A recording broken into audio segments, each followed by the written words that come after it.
Kuna hii outfit yenye inajiita the United Opposition. Hii group ya viongozi inapeana ile vibe ya home guards.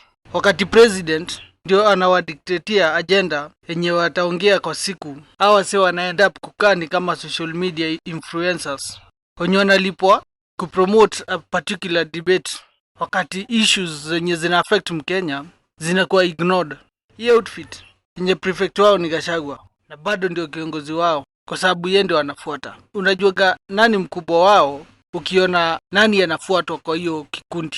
Kwa hivyo wanafuata Gachagua, yeye ndio prefect wao, yeye ndio mkubwa wao. Wanaweza kuwa wanataka Ruto aende, lakini pia hawayuko sure after Ruto ameenda, hii Kenya mpya yenye youth wa Kenya wanataka au watakuwa na kazi gani? Kwa sababu hao opposition leader wanafeel hao wako better, wako more capable, wako more deserving kuwa president kuliko Ruto.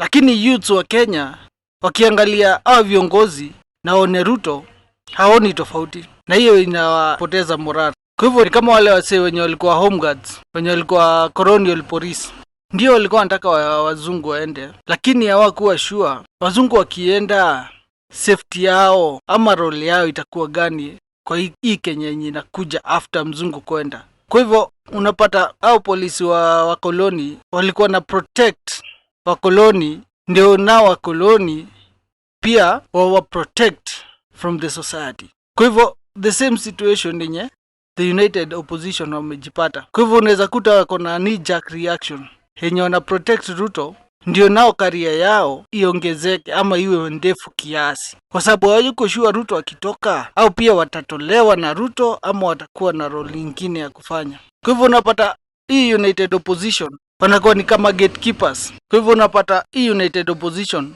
wanakuwa kama gatekeepers, wase wenye wana lock out viongozi wengine, youth leaders wengine. Kwa kujiita United Opposition, mtu yeyote mwenye hayuko included kwa hiyo United Opposition, yeye apewi gigs, ni serikali. Kama yuko kwa United Opposition, ni kama wewe haupati the media coverage yenye inakontroliwa mostly na serikali. Apart from the United Opposition kublock youthful leaders na wanakuwa denied entry kwa the main political arenas, the United Opposition pia ina block na inakuwa hostile kwa defecting MPs wenye wanataka kudefect kutoka kwa serikali, of which wote ni wa serikali. MPs wote ni wa serikali. So MP yote mwenye anataka kudefect akuje opposition ana find it rough. United Opposition hayuko welcoming, inatusi, inawaita snitch. Ni kama the United Opposition imechukua kazi ya gatekeeping na home guard seriously, that President Ruto is counting on their austerities kupata his second term.